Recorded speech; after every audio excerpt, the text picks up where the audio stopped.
Okay, hyperbole functions. We've got horizontal asymptote is the thing at the end there. Your vertical asymptote is whatever makes the denominator equal to 0. You might know all this. I'm just sort of putting it all in there, and then we do the last bit, just so you have an idea of what the graphs would look like. So if you were to sketch this graph, we would know straight away that we've got a vertical asymptote when x equals 2, because that will make the denominator equal to 0. And we make sure we write it as x equals 2, not just 2. A horizontal asymptote is going to be y equals 1, because of that 1 sticking out at the end. And we know that that basically lifts the graph up by 1. And this take 2, this moves it to the right by 2. Okay, and the 1 up by 1. So quick sketch. Okay, x equals 2. We know that that is our our vertical, sorry. Okay, and y equals 1. There we blow. And then because A is a positive, we know it's going to arc in this quadrant and the quadrant below. If we want a little bit more information, yes, you could graph it. We can also just find our y-intercept, which is when x is 0. So 4 divided by minus 2 is minus 2 plus 1, and you get minus 1. So I know it's hitting there. And you could also find your x-intercept. But again, I'm just trying to keep this quick for you, because you know that you can actually just pop it straight into your calculator and graph that. And we'll look at that when we do the other one. Similarly, you might be given the graph and you're asked to find the equation.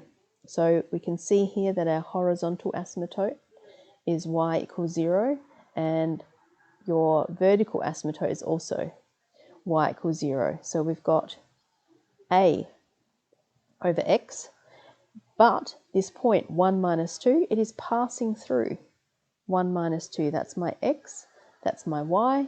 So yep, you guessed it, we substitute in. So it's minus 2 equals a over 1. Therefore a is minus 2, so y equals minus 2 over x. Whenever you're given a coordinate, right, this is from when we did functions and polynomials, just sub it. All right, so here comes an application question. So the reason we just went through the stuff up above is that this 40 here, I know that the graph has lifted up by 40. I can see that the 12 take t, there's got to be a vertical asymptote at t equals 12. But the best bit is they've been really nice and they've given you the domain. So let's see how we can get this as a nice graph on our function. So we go 40 plus 2, so 40 plus 240, 240 over, should have remembered that, 12, take x. Okay, I'm going to go to my view window. I'm going to change it back to standard. I always do that. And now, because the domain said between 0 and 10, I'm going to make the y minimum 0, the x1 10. That's great. I graph, not expecting anything, right? Didn't expect, because, 40 here is telling us that things are upstairs a little bit, or possibly. So let's now go to back here and we're going to go Shift, Zoom, Auto. Gotta love it. Right, I'm just going to adjust it again to see my X scale. So Shift, View Window, what's going on there? 0, 10 I like. And I'm just going to go minus 10 so I can get to see my X axis, hopefully. All right, all I've done is, that might be a bit excessive, I've made my Y minimum a bit lower, so I might go to minus 5. Let's have a look at that. Okay. So now let's graph that. Well, you could graph it. And what's it asking? Determine the number of birds after 7 weeks. So I would still, if I was doing this as a test question, I would say when t equals 7, n equals 40 plus.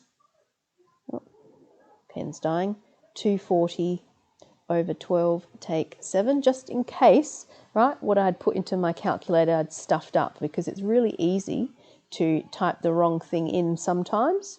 So you just want to hedge your bets. All right, so we go GSolve, YCalc when x is 7, and you can see there that we get 86 thirds. Right, do the same when it's 10. So again, GSolve, more, YCalc. So I'm pressing F6 for more. 10. Right, we get 160, so you can write that down. Just see if it does this. So I'm pressing F5, F6 for more, YCalc. Now if I say 15, I'm going beyond, right, out of the domain.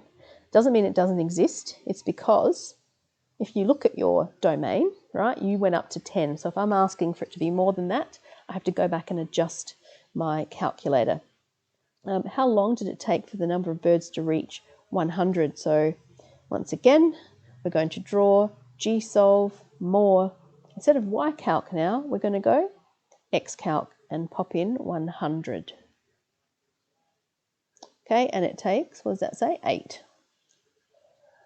Okay, and with C, once again, to save yourself, just in case you make a whoopsie, make sure that you actually write down what it is you are solving.